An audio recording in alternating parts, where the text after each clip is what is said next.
Katra jauna lieta ir jauns izaicinājums. Kāpēc gan to nedarīt? Es viņu raksturotu kā lielu, netīru, drūmu čupu, un tajā pašā laikā tā bija iztikas vieta un māju vieta daudziem dzīves pabērniem.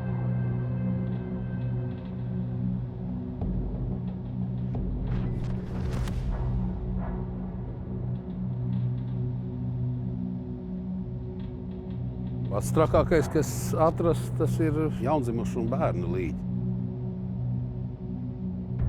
Mēs esam diezgan netīras būtnes, mēs ļoti daudz ko atstājam aiz sevis. Ar laiku mēs iemācīsimies, tikai varbūt priekš planētas droši vien vajadzētu drusku ātrāk, ka mēs to iemācāmies. Atkrituma apglabāšanas šūna. Šeit daudz gāzes iegūstam. Tas nozīmē, ka projām tiek apglabāti daudz pārtikas atkritumi. Tiem, kam ir interesanti tos atkritumus šķirot, tie arī šķiro. Tiem, kam nav interesanti, tie arī nešķiro. Te jau varēs pētīt mūsu dzīvesveidu, iemaņas, paražas, parokot, apskatoties, kas ir kalnā. Tu vari spriest, kāda ir sabiedrība. Šodien plānām strādāt. Un ko mēs citu varam darīt? Uz šodien ir mašīnu vadīt. Pārvadāt atkritumus no punkta A uz punktu B. Pagaidām tāds diezgan miegains. Bet būs jau viss labi. Iedzers kafiju, sadarīs vēl pāris lietas, un tad jau diena var sākties.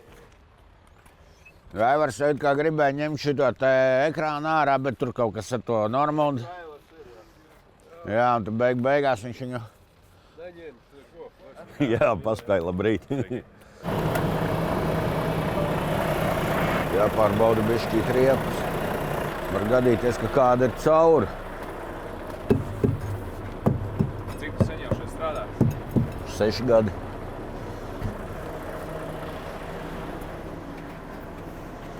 Es domāju, vēl noteikti tikpat un vēl pastrādās.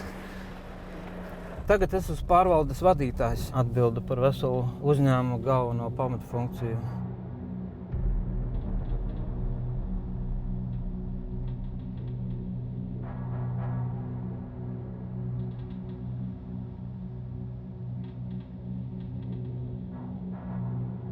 Pieņemšana, atkritumu apsaimniekošana, kā saka, nekaitējot dabai, tā ir tā galvenā lieta, un tad jau tur ir apakšnozares, kas viss ar to saistīts ir. Pieņemt atkritumus, šķīrot atkritumus, sagatavot viņus vai nu pārstrādē, vai nu tālākai apglabāšanai.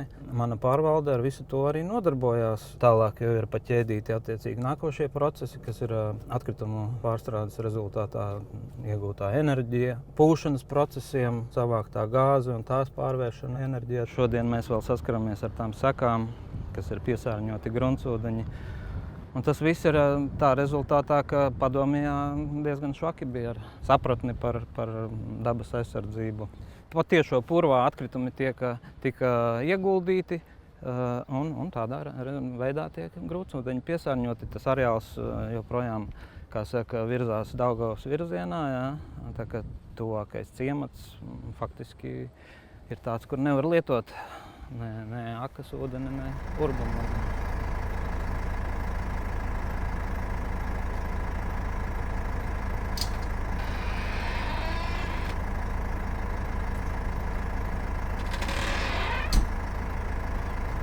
Esmu notekūdeņu attīrīšanas iekārtu vadītājs. Sāku kā vides speciālists, vides pārvaldības nodaļā. Tur arī šobrīd tāpat esmu. Tāpēc viena daļa ir šī attīrīšanas procesa, otra daļa ir vides uzraudzības process, ko mēs arī daļēji tīri priekš sevīm, kā saka, veicam šajā laboratorijā. Skatāmies, vai attīrīšanas process notiek pareizi, monitorējam kontūru grāvi, kāds ir vēsturiskais piesārņojums, kāds ir purva piesārņojums, un ko mēs beigās aizsūtam uz Daugavu, kā arī piepalīdzam siltumnīcai, lai saprastu, ko gurķis, ko tomāts ir apēdis.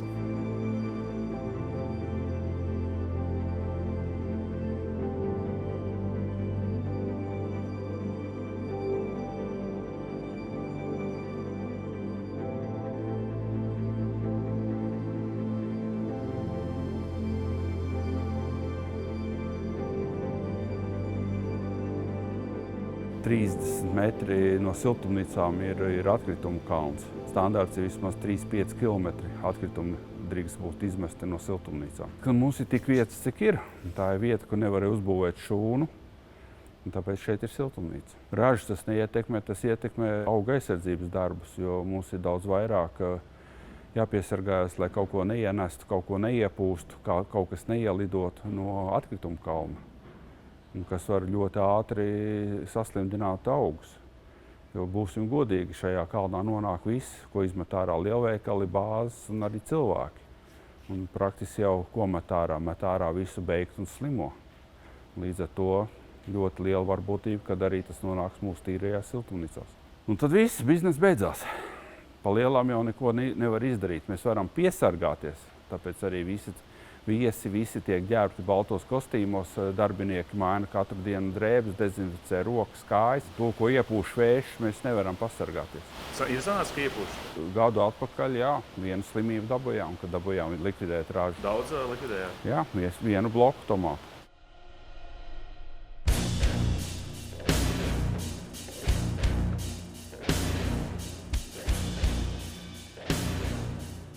Es strādāju pie bioloģiski noārdāmajiem atkritumiem. Lai kā tauta zina to vēl pa bipu, tajā zonā viņi tiek pārstrādāti un pēc tam tiek deponēti augšā. Un tad visādi notikumi. Saka, katra diena ir savādāka. Nav tā, ka viss ir vienādas. Labrīt, Normandi! Labrīt! Pirmā darba diena bija pie būvgrūžu pārstrādes. Tur sāku strādāt. Kas bija jādara? Jāstrādā uz drupinātāju. Jāvāc visādi dzelži, plēves un citi atkritumi, kas neiederās pie drupinātajiem būvgrūžiem. Gaidīšu, kamēr iekrāmē. Man jau neviens nav izsniedzis mazo lāpstiņu. Un pat ja izsniegu, tad es viņu atdotu atpakaļ. Viņa teica, krāmē lielo lāpstu.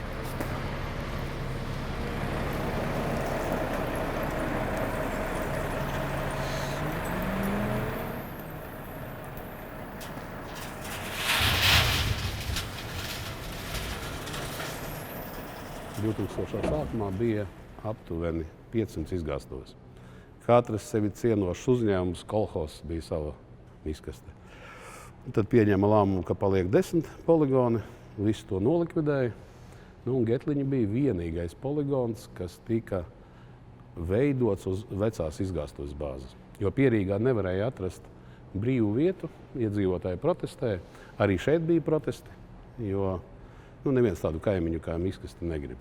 No iedzīvotāja viedokļa rīdzinieku pluss ir tas, ka poligons ir tuvu cilvēkam, respektīvi izmaksas mazākas uz pārvadāšanu, bet mīnus atkal ir tas, ka mēs esam pilsētā.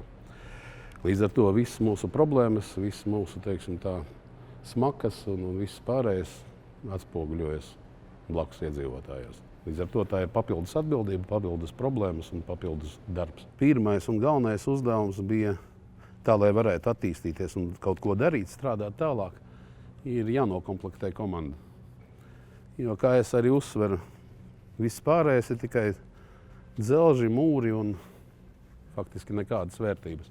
Ja ir normāla komanda, tad viss tas sāk strādāt, sāk nest kaut kādu atdevi un rezultātus. Un, teiksim, tagad mums ir samērā smags periods, jo Eiropas Savienība 35. gads, 10% drīkstēs noglabāt, bet vairāk par 90% ienākumi Getliņos ir atkritumi. Un ja atkritumi paliek 10-kārt mazāk, ieņēmumi faktiski uz nulli, un jādomā, kā visu to saimniecību uzturēt un saglabāt. Jo tas, ka atkritumi paliks 35. gadā tikai 10%, tas nenozīmē, ka Getliņus var aizslēgt. Jo tāpat visi vides jautājumi, infiltrāts, gāzes vākšana, ūdens attīrīšana, tas fiksētās izmaksas. Viņas vēl pēc 20 gadiem, kad pēdējā mašīna šeit iebrauks, šie jautājumi būs jārisina. Sabiedriskā vajadzība ar atkritumiem tikt vaļā. Protams, ne tādā pašā līmenī kā tur policija vai medicīna, bet ja neviens nesavāktu un nelikvidētu atkritumus, mēs ātri vien noslīgtu. Meklēja cilvēku ar ķīmijas izglītību, maģistra grādu, jo attīrīšanas iekārtām ir lieli apjomi ķīmisko vielu, ar kurām būtu atbildīgs. Ir jābūt šim te grādam. Gāju kā vides speciālists sākumā ar šo te piebildi, tāpēc visticamāk arī uzvarēju konkursā. Un laika gaitā pārņēmu no bijušā kolēģa, mentora šīs te attīrīšanas iekārtas, kuras viņš arī uzstādīja un izveidoja pirms 20 gadiem. Un tā arī esmu nākamā paudze. Tagad ejam uz notekūdeņu attīrīšanas iekārtām. Getliņos tās ir bioloģiskā attīrīšana. Līdzīgi kā Rīgas ūdens spiediens lēzeni krīt.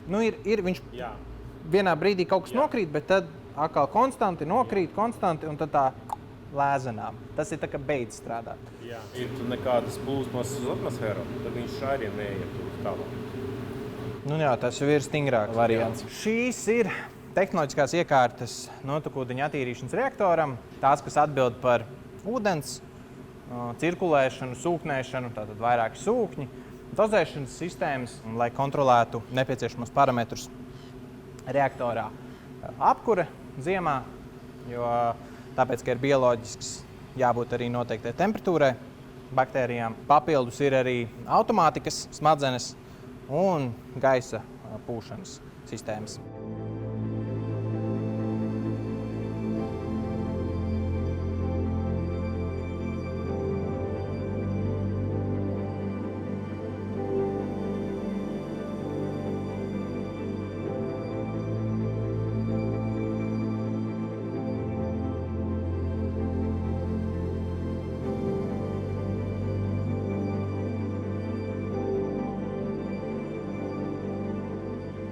Vecais kalns tagad ir apmēram 30 metru augsts. Pirmajos gados, tas ir kaut kādi 2000. Gadu sākumi, viņā vairs netika likti atkritumi svaigi. Viņš ļoti strauji sēdās pa kādam vidēji metram gadā. Protams, pēc tam ar laiku tā sēšanās arvien mazāka bija. Es domāju, kādi 45 metri bija. Rīgu varēja redzēt, jā? Rīgu varēja redzēt, mēs tagad esam 10 metri augstāk par tā laika rekordu. Tas ir atkritumu kompaktors. No klasiska buldozera atšķirās ar to, ka paredzēts tieši atkritumu kompaktēšanai, presēšanai. Ja buldozers saspiež atkritumus līdz 600 kg kubikmetrā, tad šis 1:1 tonu līdz tonnai saspiež. Atšķirībā no citiem kompaktoriem ir pilnie ruļļi, citiem ir tā kā 4 riteņi. Līdz ar to viņš ar vienu reizi izdara faktiski 4 reizes vairāk. Aiz sevīm atstāja līdzenu vietu un sapresētus atkritumus. Vadība pa lielam ir ļoti vienkārša. Tur ir divi īkšķi lielam džoistiki. Faktiski tā arī visa vadība ir. Tev viens džoistiks pa braukšanu, un otrs ir stūrēšana lāpstu. Viss. Nē, gaisu vajag. Jābūt 7, 8.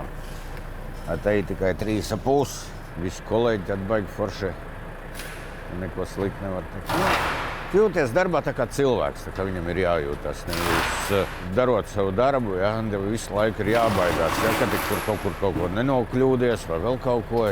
Tā attieksme ļoti, ļoti cilvēcīga un labi. Strādāt, attīstīties un nebaidīties no priekšniecības. Pārējais viss mums pārstrādāsies un atgriezīsies tautsaimniecībā. Tādi ir Eiropas plāni un uzdevumi. Kā būs realitāte, nezinu. Uz doto mirkli Latvijai izpildīt šo normu faktiski neiespējami, jo nekur Eiropas Savienībā, izņemot Latviju un Bulgāriju, ja es nemaldos, nav situācijas, kad valstī nav dedzināšanas rūpnīcas. Un ar dedzināšanu, jā, šīs mērķis ir reāls, bez dedzināšanas viņš ir grūti. Pamat problēma ir iedzīvotāju neapmierinātība un stereotips, kad dedzina un piesārņo vidi. Kaut vai pasaule, tādas attīstītas valstis kā tur, nezinu, Šveice, Zviedrija, Norvēģija, Vācija, dedzina to, ko nevar pārstrādāt. Mēs pašlaik domājam iet savu ceļu, bet atklāti sakot, es neredzu, uz kuriem tas ceļš var aizvest. Satnāca bija kaut 70 cilvēki, tagad ir 150. Bet arī pašlaik drusku cits uzņēmums, citas funkcijas. Tas nebija ne siltumnīca, nebija ne rūpnīca pārstrādes, ne bioloģiskā rūpnīca, nebija arī šķirošanas rūpnīca. Fundamentāls leciens, kad mēs pārgājām uzskaiti no kubiem uz tonnām. Jo tad, kad rēķināja visu kubos, tās bija brīnuma lietas. Mašīnas spiež 3 reizes, reāli spiež 5 reizes tos atkritumus. Un pārreikinot kubos, faktiski bija tā, ka katrs 3. kubs te atbrauca pa velti. Pašlaik ir svari, mašīna iebrauc nosveras, izbrauc nosveras, starpība ir atkritumi. Precīzi un konkrēti. Šitā. Kad 32 tonnas kopējas bija, 16 tonnas apmēram atkritumi. Ir viss smukākais skats no kalna. Saulēktā uz to pusi, saulrietā uz to pusi.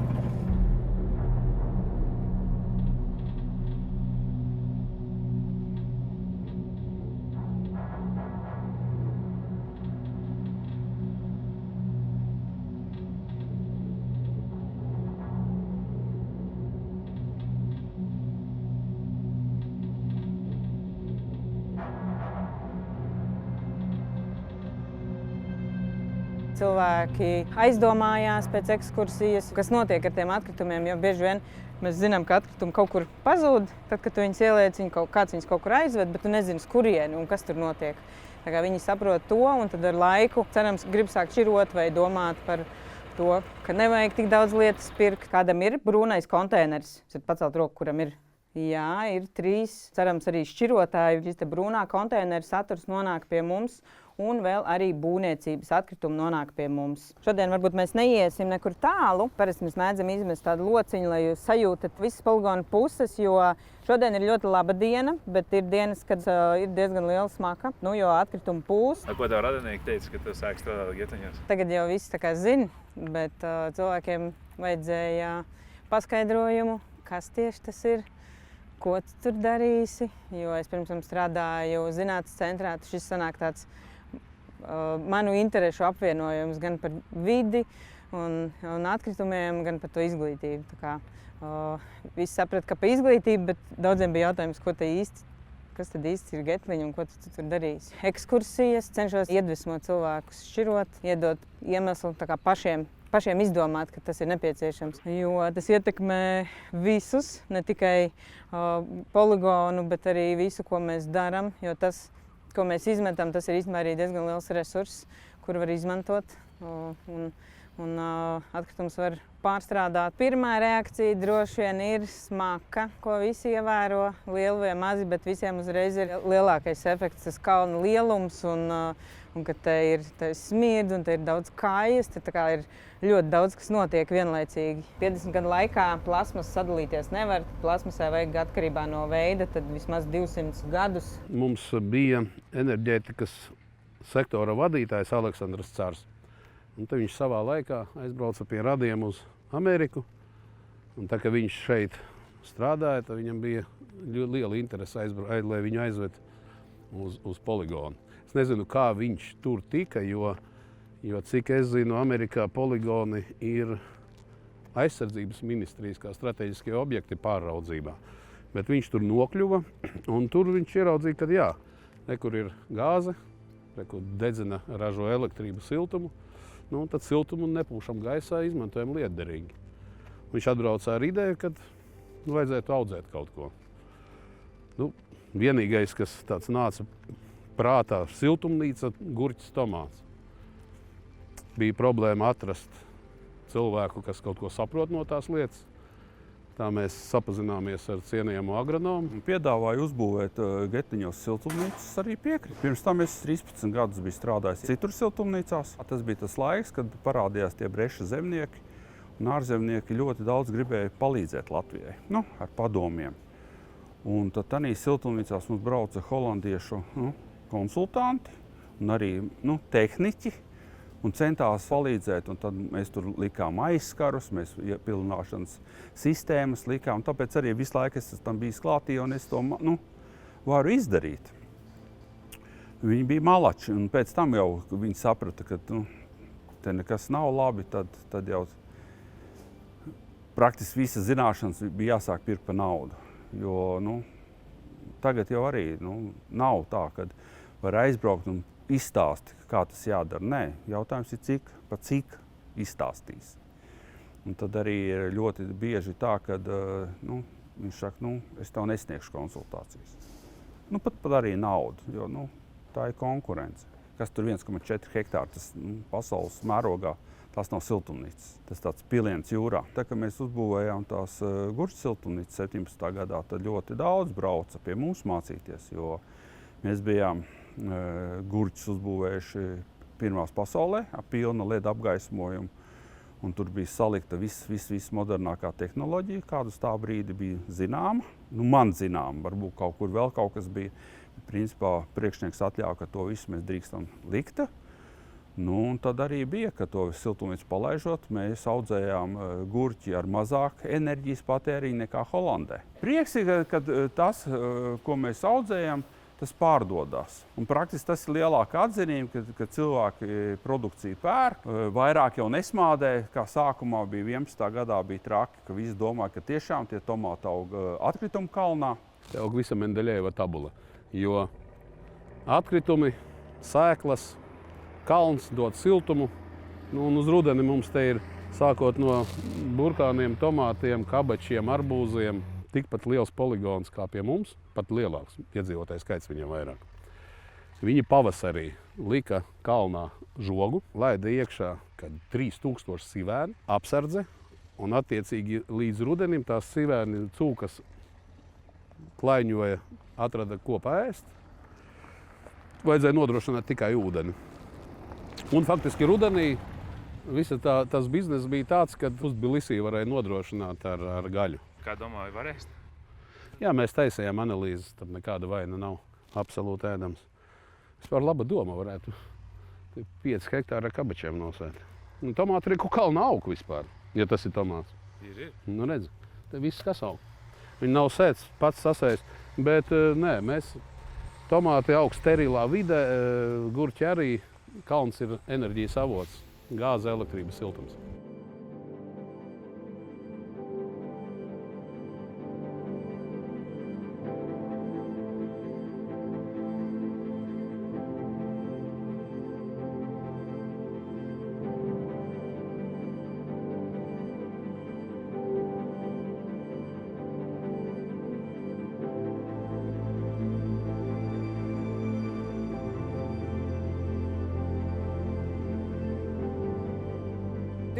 Gadus nostrādāju tomātiem, un tik bišķīt tās darbības ir savādākas.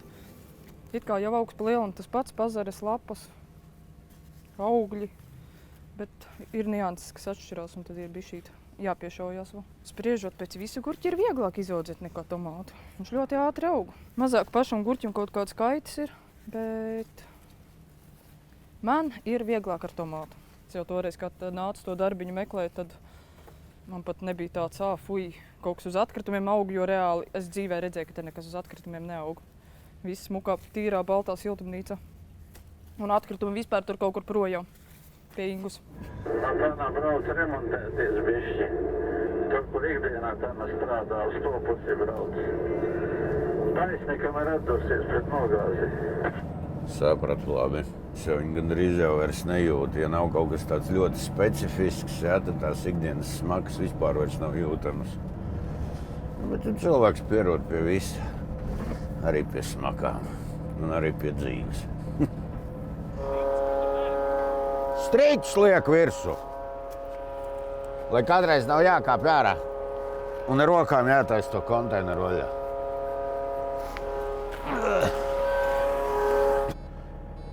Šitā mēs te katru dienu arī visus tos kroviņus vadājam. Reiz pēc reizes, aplis pēc apļa.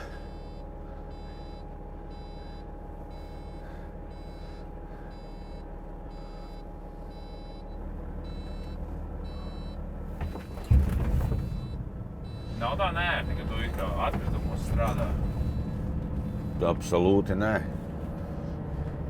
Zini kā? Ir tāds teiciens, Visa dzīve balstās uz sūdiem. Šūna būtībā ir vieta, kura speciāli aprīkota atkritumu novietošanai, deponēšanai, kur ir atrisināti jautājumi ar grunts piesārņojumu, ar gāzes savākšanu. Komplektā ir arī gāzes stacijas, kas to gāzi paņem un pa maģistrālo vadu novada uz energobloku, kur attiecīgi pēc tam to lietu sadedzina. Pašlaik mēs viņu dedzinām, bet domājam par biometāna ražošanu, kad nevis elektrību ražosim, bet attīrīsim viņu līdz dabas gāzes tīrībai. Un Getliņiem ir tāda forša unikāla situācija, kas nav lielākai daļai biogāzes ražotāji, kad mēs esam gazificēti, respektīvi mums ir truba, kur mēs šo produktu varam arī atdot kopējā tīklā. Kāpēc lidot kaut ko ķert, medīt, ja viss ir uz vietas? Kājas, vārnas, stārķi. Mēs mēģinājām cīnīties, iekārtas iegādājamies analogas lidostai. Tur tas ir efektīvi, jo nav ko ēst. Šeit attiecīgi ir kāds laiks, uz kādu īsu brīdi ir kārtība, pēc tam atkal viss no sākuma. Te vienu brīdi brauca dāņi, somi, putnu pētnieki. Un te bija nofilmēta kaut kāda Sahalīnas melnspārnu kaija, kuras ir 2,5 palikušas uz zemeslodes. Un tad pavisam nopietni viens otrs filozofē par Gaujas Nacionālā parka statusu šeit. Un paldies Dievam, ka tas tā nenotika. Te bija vecie atkritumi, vecais kalns. Te tika norakti 400,000 tonu, pārsijāti un atbrīvota vieta jauniem atkritumiem. Un pašlaik tiek viņa pildīta, es domāju, 28. gads, kad viņa arī būs pilna. Pats trakākais, kas atrasts, tas ir līķi, jaundzimušu un bērnu līķi. Dzīvi jābeidz, jāfinišē vai kapos vai krematorijā, bet, diemžēl, manā praksē, man liekas, 2 jeb 3 līķi tika atrasti. Jaundzimušie, kādas saucamās mātes, izmetu miskastē, attiecīgi konteineris atbrauc pie mums.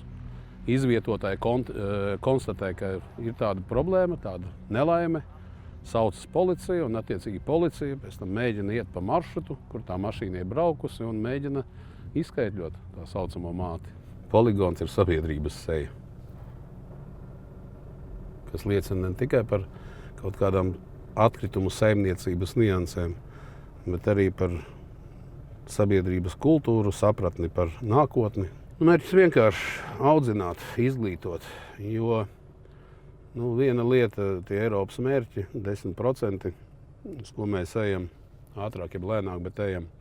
Bet, lai to sasniegtu, nepietiek tikai ar smukām mašīnām, daudziem konteineriem un šķirošanas rūpnīcām.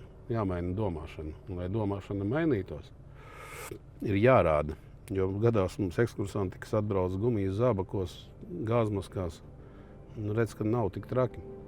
Domāšana mainīt, tās ir paaudzes.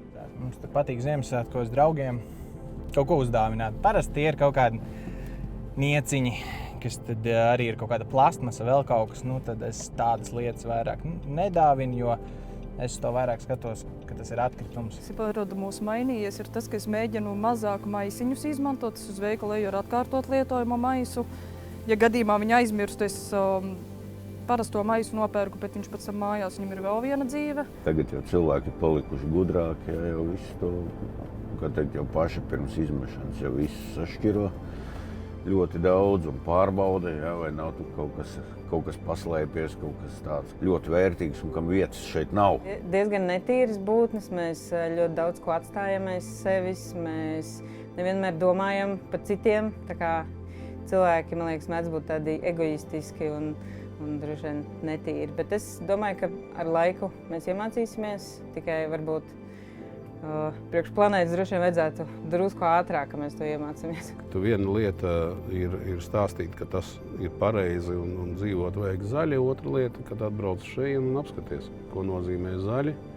Pat ne, ko nozīmē nezaļi, jo, ja mēs dzīvotu zaļi, tad Getliņi nebūtu vajadzīgi.